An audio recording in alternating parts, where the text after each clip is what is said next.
The auditorium air was thick with the scent of cheap coffee and proud parents. I clutched the worn strap of my handbag, my knuckles white, but my smile was genuine as I watched my son Max walk across the stage. His small shoulders were squared under his slightly too big school polo shirt, a testament to how quickly he was growing and how slowly my salary was. He was receiving a certificate for outstanding effort in social studies, and my heart swelled with a fierce, protective love. This small piece of paper was a victory, a testament to his resilience in a world that hadn't always been kind to him, to us. The ceremony was for the annual 6th grade field trip, a 3-day excursion to the capital, a trip Max wouldn't be on. The cost had been a quiet, heavy weight in our small apartment for months. I'd picked up extra shifts at the diner, sold some of my mother's old jewelry, and still came up short. Explaining it to Max had been one of the hardest things I'd ever had to do. He'd just nodded, his gaze fixed on the worn carpet, and said, "It's okay, Mom. We'll go somewhere cool for summer vacation, right?" His forced maturity was a knife to my heart. My ex-husband, Michael, was here too. He sat a few rows ahead of me, a stranger in a tailored suit next to his new wife, and next to him, beaming, was his stepdaughter, Isabella. She had received a similar certificate earlier, and Michael had stood up, his expensive phone held high to capture the moment. He hadn't stood for Max. The thought was a bitter pill I swallowed down with a practiced ease. After the last certificate was handed out, the principal, a cheerful woman named Mrs. Davis, invited the students who had participated in the trip to come forward and share a brief memory. Isabella, bubbly and confident, was one of the first to the microphone. She spoke about seeing the monuments at night, her voice ringing with the easy joy of a child who has never known want. "And I want to thank my dad," she said, turning her bright smile towards Michael, "for paying for my trip and making it the best week ever." A smattering of applause followed. Michael practically glowed, nodding at her with a look of pure adoration. It was in that moment, as Isabella skipped back to her seat, that Max, who had been standing quietly on the side of the stage with the other non-participating students, took a step forward. My breath caught in my throat. He wasn't supposed to speak. He walked to the microphone, his small face serious. The auditorium quieted, a low murmur of confusion rippling through the crowd. He looked directly at Michael, his voice clear and steady, without a hint of a tremor. "I have a question," Max said, his voice amplified, filling every corner of the room. He didn't look at the principal or the audience. His eyes were locked on his father. "Why didn't you pay for my trip like you did for hers?" Silence. It wasn't just quiet. It was a void. The air was sucked from the room. Every parent, every teacher, turned to look. First at this small, determined boy on the stage, and then, inevitably, at the man he was pointing to with his words. Michael froze. The proud smile was wiped clean from his face, replaced by a mask of stunned disbelief. His new wife shifted uncomfortably beside him. For a long, stretched-out second, the world seemed to stop. My son, my quiet, resilient Max, had just detonated a bomb in the middle of his father's perfectly curated new life, and the fallout was only just beginning. The silence stretched, thin and brittle, until it snapped. A few people coughed. Someone in the back row let out a nervous titter that was quickly shushed. Michael's face, which had been a mask of shock, began to curdle into a deep, furious red. He looked like a man who had been physically struck. His wife, whose name I could never remember without a flash of resentment, whispered something to him, her hand on his arm. He shook her off. Mrs. Davis, the principal, recovered first. She moved towards the microphone with a practiced, calming smile, though her eyes were wide with alarm. "Well, Max," she began, her voice a little too bright, "that's a very direct question. Perhaps this is something we can discuss privately after the assembly?" But Max didn't move. He stood his ground, a small, solitary figure against the vastness of the stage. He wasn't being defiant in a childish way. He was simply waiting for an answer. My own feet felt rooted to the floor. Part of me, the part that hated confrontation and just wanted to shield my son from any more pain, wanted to run up there, scoop him into my arms, and disappear. But another, fiercer part, a part that had been dormant for too long, was roaring with pride. He was asking the question I had swallowed down 100 times, the question that had lived in the hollow space in my chest since Michael had left. Michael finally found his voice. He stood up, not with the confident posture of the successful man he presented himself to be, but with the jerky movements of a cornered animal. "This is not the time or the place, Max," he said, his voice low and tight with fury. He wasn't speaking to his son. He was performing for the audience, trying to regain control. "This is inappropriate. Your mother has clearly put you up to this." The accusation hit me like a slap. Whispers erupted around me, and I could feel the gazes of the other parents, once sympathetic, now turning speculative. They were judging me, the bitter ex-wife using her child as a weapon. I felt a hot surge of anger. I hadn't known Max was going to do this. I wouldn't have dared. But now that he had, I would not let Michael paint me as the villain. I stood up. My legs were shaking, but I forced myself to walk down the aisle, my cheap boots making a soft, steady sound on the linoleum floor. I didn't look at Michael. I didn't look at anyone. I walked to the side of the stage and held out my hand for my son. "Come on, honey," I said, my voice surprisingly steady. Max looked from my face to his father's, his small brow furrowed. He had asked his question. He hadn't gotten an answer, but he had made his point. He walked off the stage, his certificate for outstanding effort still clutched in his hand, and took my offered hand without a word. "Emily, this is ridiculous," Michael hissed as we passed his row. His wife looked mortified, staring straight ahead as if she could will herself invisible.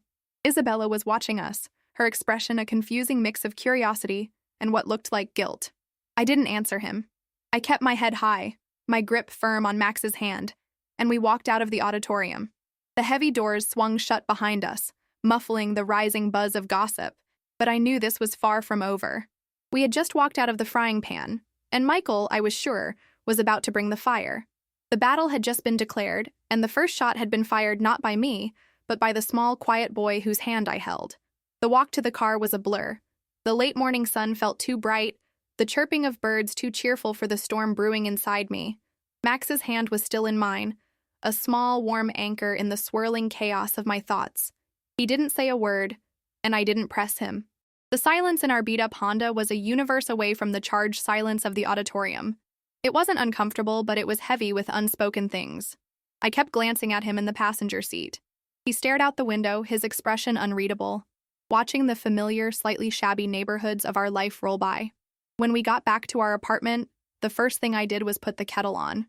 It was a ritual, a small act of normalcy in the face of the profoundly abnormal. Max went straight to his room and closed the door softly behind him.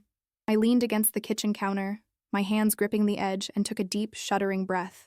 The adrenaline was beginning to fade, leaving a shaky exhaustion in its wake. Pride, terror, anger, and a strange, exhilarating sense of vindication warred within me. He'd done it. My quiet, gentle boy had stood up and demanded to be seen. After the kettle whistled and I had a mug of hot tea warming my hands, I knocked on his door. "Can I come in?" A muffled "yeah" came from inside. He was sitting on the edge of his bed, his school certificate lying next to him. I sat down beside him, leaving a small space between us. For a moment, we just sat there, listening to the hum of the old refrigerator in the kitchen. "You were very brave," I said softly. He shrugged, not looking at me. "I just wanted to know." "I know," I said. Did you plan to do that?" He shook his head. "No, I was just standing there." And Isabella said, she said thank you to her dad, and he looked so happy, like he was the best dad in the world. And the words came out. He finally looked at me, his young eyes filled with a confusion that broke my heart. Why doesn't he want to be my dad like that? I pulled him into a hug, burying my face in his hair, which smelled like boy and sunshine. "Oh, honey," I whispered, my voice thick. "That has nothing to do with you. Do you hear me? Nothing. It's all about him. It's his failure, not yours." We stayed like that for a long time, and I could feel the tension slowly leaving his small frame. It was inevitable that the phone would ring. When it did, the shrill sound cut through the quiet calm of the apartment like a siren. I knew who it was. I gave Max's shoulder a final squeeze. "Stay here," I murmured, and went to the living room to face the music. I picked it up on the third ring. "Hello? What the hell did you do?" Michael's voice was a low snarl dripping with venom. There was no preamble, no greeting. "I didn't do anything, Michael," I said, my voice colder than I intended. "Don't lie to me, Emily. You put him up to that. You coached him. You wanted to humiliate me, and you used our son to do it. He's not a weapon, Michael. He's a child. A child who saw you shower another kid with attention and money while he got nothing. He has eyes. He has a heart. And you broke it. This wasn't my plan. This was the consequence of your actions." "The consequence?" He scoffed, his voice rising. "I'll tell you the consequence. You've embarrassed me in front of my colleagues, my wife, my friends. You think this is a game? You've just made things 1,000 times harder for yourself." The veiled threat hung in the air. He meant money.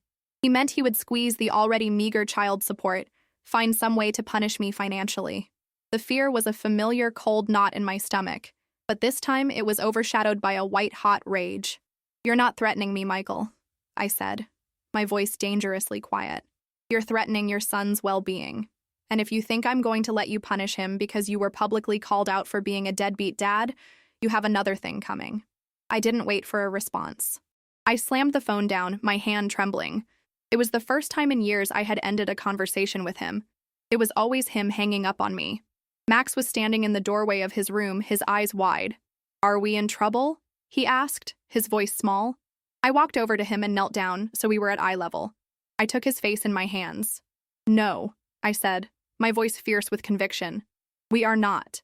We are in this together. Always." The rest of the day passed in a strange, suspended quiet. Max and I didn't talk much more about what happened. We fell into the easy rhythm of our weekend routine. We did a load of laundry, watched a silly movie on TV, and made grilled cheese sandwiches for lunch. But underneath the surface of normalcy, a current of tension hummed. I found myself checking my phone constantly, my stomach lurching every time it buzzed with a notification, bracing for the next salvo from Michael. He was silent, however. A menacing, waiting silence that felt more threatening than another angry phone call. The first ripple from the outside world came late in the afternoon. The caller ID showed the school's number. My hand hesitated over the phone. "Hello?" I answered, my voice carefully neutral. It was Mrs. Davis, the principal. Her tone was no longer the frazzled but calm one from the assembly. It was measured. Official. "Mrs. Miller, Emily. I'm calling about the incident at the assembly this morning." "I understand," I said, my back stiffening. "Several parents have called to express their concern," she said, choosing her words delicately. "And Michael Collins called as well. He was, as you can imagine, quite upset." "I'm sure he was," I replied, a flinty edge to my voice. "He was upset at being publicly exposed for what he is." There was a pause on the other end of the line. "Emily," Mrs. Davis said, her voice softening slightly, "I've known you for 6 years. I know you're a good mother, but I have to look at this from the school's perspective. An assembly is not the appropriate venue for airing personal grievances. It put the students, the staff, and the other parents in a very uncomfortable position." "My son asked a question, Mrs. Davis. An honest question. He wasn't being malicious. He was being a hurt little boy. I understand that. But the way it was handled, Michael is a prominent member of the community. He's a significant donor to the school district's arts fund." She didn't have to say the rest. The unspoken "and you are not" hung between us. "He's suggesting that Max may need counseling for acting out, and that you might be creating a disruptive home environment." The sheer audacity of it, the calculated cruelty of twisting this back on me and Max, stole my breath. It was classic Michael. Attack, deflect, and paint himself as the victim. "That is a lie," I said, my voice shaking with a cold fury. "He is trying to intimidate me because he's embarrassed." "I'm just telling you what was said," Mrs. Davis said, her voice retreating back into its official tone. "The school is required to take such claims seriously. We may need to have a formal meeting. With you, Michael, and a school counselor." "Fine," I bit out. "Let's have a meeting. Let's have Michael explain to a school counselor why he funds the arts for hundreds of children he doesn't know, but won't pay for his own son to go on a school trip." There was another longer pause. "I will be in touch to schedule it," Mrs. Davis said finally, and the line went dead. I sank onto the couch, the phone slipping from my grasp. This was his plan. Not to cut off the child support, which would be too obvious, but to attack my credibility as a mother. To use his money and influence to turn the very institutions that were supposed to support children against me.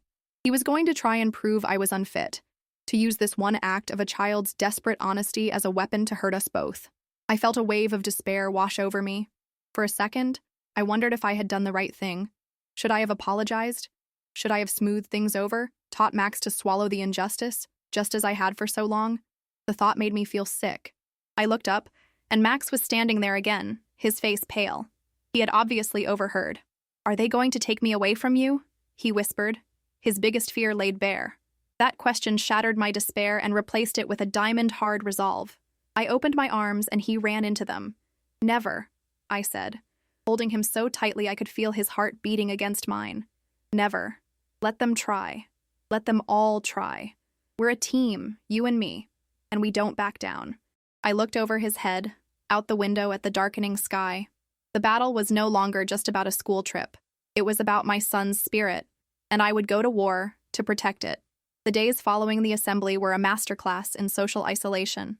A trip to the grocery store became an exercise in navigating a minefield of averted gazes and sudden, urgent conversations in the cereal aisle.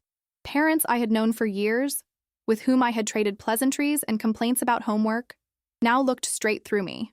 I was no longer Emily Max's mom. I was the crazy ex-wife, the one who had sicked her kid on her rich ex-husband in a public forum. The whispers followed me like a cloud of gnats. Michael had done his work well. He had painted his masterpiece of victimhood, and I was the villain in every stroke. I tried to shield Max from it, but kids are perceptive.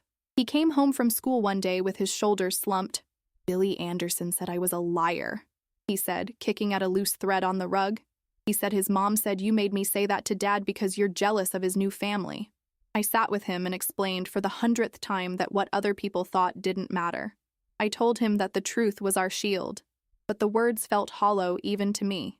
The truth felt flimsy against the solid wall of public opinion Michael was building. The formal escalation arrived a week later. It wasn't a phone call or a text. It was a thick, cream-colored envelope delivered by a courier, a stark contrast to the usual bills and junk mail in our mailbox. My name and address were typed in a severe, impersonal font. My stomach turned to ice before I even opened it. Inside, on letterhead from a prestigious downtown law firm, was a letter. The language was dense with legal jargon, but the message was brutally clear. It was a cease and desist letter. It accused me of parental alienation, of a coordinated campaign of harassment and defamation against Mr. Collins and his family. It referenced the public outburst at the school assembly as the primary example. It demanded I formally retract my slanderous implications about his character and his financial support of his son. And then came the hammer blow. It stated that if I did not comply, Mr. Collins would be forced to pursue legal action to revise the current custody agreement in order to protect the emotional and psychological well-being of his son from a detrimental maternal influence. He was going to try to take Max. I read the sentence again, and then a third time. The paper trembled in my hands. The room tilted. This wasn't about a school trip anymore. This wasn't about embarrassment or public opinion. This was a declaration of war, and he was aiming for the absolute center of my world. The fear was primal, a cold hand squeezing my heart until I couldn't breathe. He had the money, the power, the influence. I had a part-time job at a diner and a 2-bedroom apartment that was always a little too cold in the winter. In a courtroom, what chance would I possibly have? I sank into one of our worn dining chairs, the letter lying on the table like a venomous snake. For a long, bleak moment, I let the despair win. I thought about just giving in. I could write the retraction. I could apologize. I could force a smile and go back to the way things were, swallowing the bitterness and the injustice just to keep my son safe, just to make this all go away. Max came out of his room, drawn by the silence. He saw the letter on the table and my face, and his own expression became serious. He walked over and, without a word, climbed onto my lap, wrapping his arms around my neck. He was getting too big for it, really, but I held on to him like a drowning woman clings to a life raft. "It's my fault," he whispered into my shoulder. "I'm sorry, Mom." Hearing him say that, hearing the blame he was putting on his own small shoulders, was like a jolt of electricity. It burned away the fog of fear. This wasn't his fault. It was Michael's.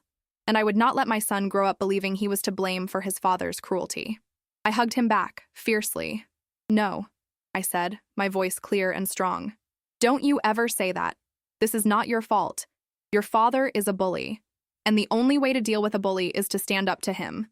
I let him go and stood up, the chair scraping against the floor. I picked up the lawyer's letter, my fear replaced by a cold, hard resolve. Michael had made a critical miscalculation. He thought that by threatening to take Max, he would make me fold. But he had forgotten who I was. I wasn't just Emily, his quiet, compliant ex-wife. I was Max's mother. And in threatening my son, he hadn't cowed me. He had made me dangerous. "What are we going to do?" Max asked, watching me. "We're going to fight back," I said. I grabbed the phone book, the ancient paper relic I never thought I'd use again, and started flipping through the pages. I didn't have money for a fancy lawyer from a downtown firm, but I had the truth, and I had to believe that somewhere in this city that still counted for something. Finding a lawyer who would take my case on a shoestring budget was a daunting task. The first few calls were dishearteningly predictable. Polite dismissals, references to lawyers whose retainers were more than I made in 6 months. I was almost ready to give up when I found her.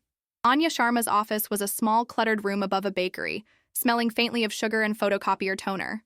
She was a sharp, no-nonsense woman with tired eyes that missed nothing. She listened to my story intently, her gaze fixed on the threatening letter from Michael's lawyers. When I finished, she leaned back in her chair. "He's trying to bully you into silence," she said, her voice calm. "It's a classic tactic.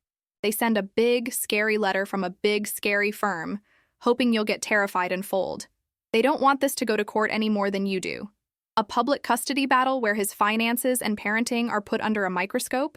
That's the last thing a man like Michael Collins wants." She tapped the letter. "So, we call his bluff." The meeting was set for the following Tuesday in a sterile, soulless conference room at the school. The air was thick with tension. Michael was there, flanked by his lawyer, a slick man in a suit that probably cost more than my car. Michael wouldn't look at me. Mrs. Davis sat at the head of the table, looking deeply uncomfortable, along with a school counselor who kept nervously adjusting his tie. I sat with Anya, my hands clasped tightly in my lap, and, at my insistence, Max sat beside me. Anya had agreed it was crucial for him to be there. He wasn't a pawn. He was the center of this. Michael's lawyer began, his voice smooth and condescending. He spoke of my clear and malicious campaign to alienate Max from his father, of the emotional distress caused to Michael and his new family. He painted the scene at the assembly as a premeditated attack I had orchestrated. When he finished, Anya calmly opened a folder. "Mr. Collins," she began, "you claim that my client, Ms. Miller, is a detrimental influence on her son. Yet for the past 6 years, she has been his sole provider of stability, care, and financial support, beyond the court-mandated minimum you provide." She slid a document across the table. "These are Ms. Miller's bank statements from the past 3 months. You'll see every penny accounted for: rent, utilities, food. You will also see her pay stubs from the 2 jobs she works to provide for Max. Now," she slid another document over, "this is a list of expenses related to Max's extracurricular activities and school needs over the past year. Things Ms. Miller has paid for entirely on her own, after her numerous requests for assistance from you were ignored." She produced a thin stack of printouts. "These are emails and text messages. Here's one from April, where Ms. Miller asks if you would be willing to split the cost of summer camp. Your reply was, 'I'm a little tight this month, Emily.' And here," she pushed another one forward, "is a screen capture from your wife's social media page from that same week, showing the 2 of you on a weekend trip to a vineyard in Napa. The caption reads, 'So spontaneous.'" Michael's face was a storm cloud. His lawyer started to object, but Anya continued, her voice gaining strength. "The incident at the school was not orchestrated. It was earned. It was the result of years of neglect. You didn't just refuse to pay for a school trip, Mr. Collins. You have consistently refused to participate in your son's life. You claim he is acting out? His outstanding effort certificate says otherwise. He is not a troubled child. He is a neglected child." "This is absurd," Michael finally burst out, slamming his hand on the table. "I love my son." "Do you?" Anya asked, her voice dropping to a quiet, lethal level. And then, the moment that changed everything. Max, who had been silent, looking at his hands, spoke. His voice wasn't loud or angry. It was just clear. "You were at my soccer game last month," he said, looking directly at Michael. "You were on the phone the whole time. You left before it was over." The simple, unadorned truth landed with the force of a physical blow. There was no arguing with it. Max continued, his voice steady. "When you take Isabella to the park, you push her on the swings. You've never pushed me on the swings." He wasn't crying. He was just stating facts. "I asked a question at the school because I wanted to know. I thought maybe you just forgot about my trip." He finally looked down. "I didn't think you did it on purpose." The room was utterly silent. The school counselor was staring at Michael with a look of dawning horror. Mrs. Davis had her hand over her mouth. Michael's lawyer was looking at the ceiling as if seeking divine intervention. Michael himself seemed to shrink in his expensive suit. He had been exposed, not by lawyers or bank statements, but by the devastatingly simple, honest words of the child he had cast aside. The bully had been stripped bare.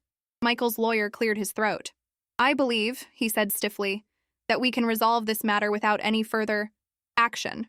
My client will, of course, withdraw the letter and all its assertions." He looked at Michael, who just gave a short, defeated nod, his face pale. Anya closed her folder. "We'll expect that in writing," she said crisply, "along with a check for the full cost of the field trip and a proposal for a more equitable financial contribution to Max's future expenses. We can discuss the details next week. We stood up. I took Max's hand. As we walked towards the door, I didn't look back at Michael. He no longer held any power over me. He was just a small, sad man, trapped in the wreckage of the life he had chosen to devalue. Walking out of the school and into the bright afternoon sun felt like walking out of a long, dark tunnel. Max's hand was warm and sure in mine. He looked up at me, a small, tentative smile on his face. "Is it over?" he asked. I squeezed his hand, my heart so full I thought it might burst. "Yes," I said, my voice thick with unshed tears of relief and pride. "It's over. We won." We hadn't just won a legal skirmish. We had won back our dignity. We had proven that our truth was stronger than his money, our bond more powerful than his influence. We walked home together, a team of two, ready for whatever came next, knowing we would face it together.